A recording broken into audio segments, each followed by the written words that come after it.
प्रथम गुरु को गाइए कि जिन गुरु रचे जहाँ। पानी से पैदा भये कि सतपुरुष निर्माण। सत्य नाम एक वृक्ष बने कि निरंजन बनेगे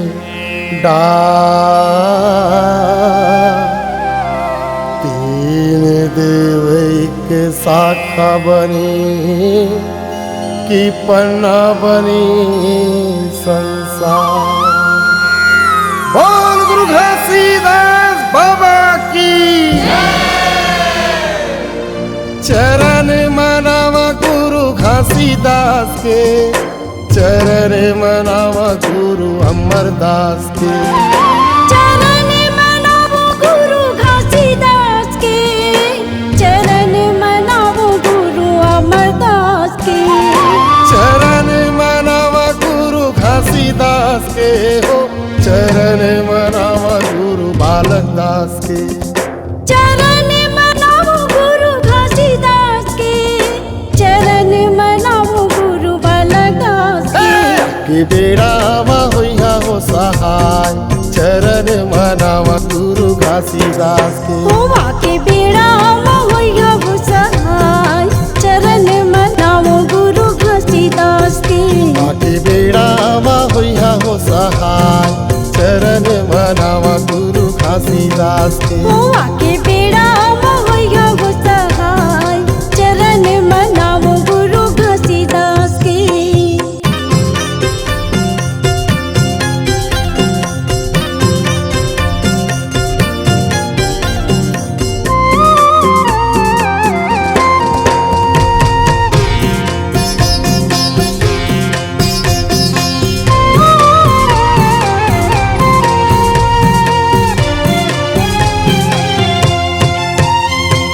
सत्य है ईश्वर सत्य है पूजा।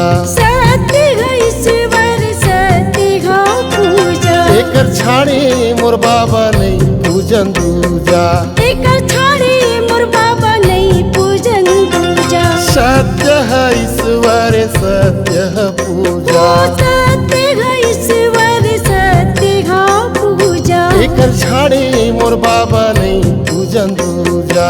एकर छाड़े मोर बाबा नहीं पूजन दूजा। दर्शन बर ये मोर बाबा नहीं नहावे प्यासा।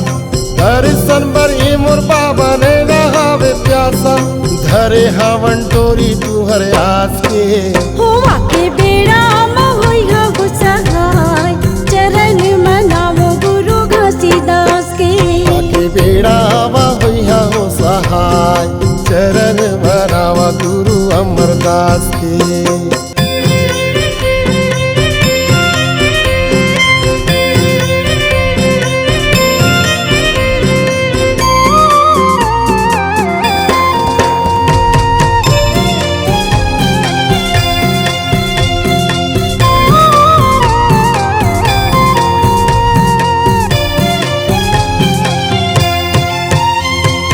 नानी नानी लइका बाबा महिमा लगावत।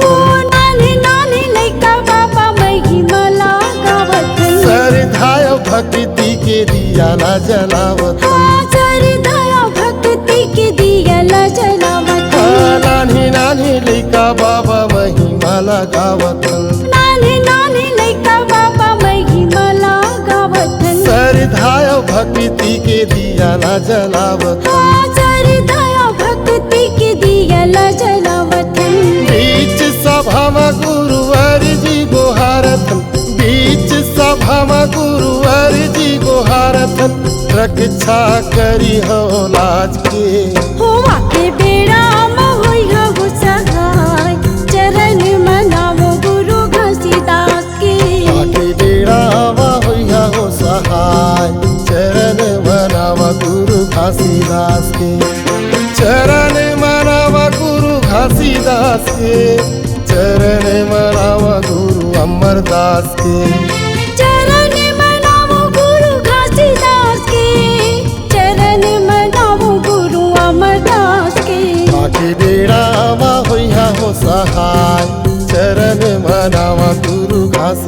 अमरदास के। होवा के बेड़ा होइगा हो सहाय चरण मनावो गुरु घसीदास के। आके बेड़ा होइगा हो सहाय चरण मनावो गुरु अमरदास के। आके बेड़ा होइगा हो सहाय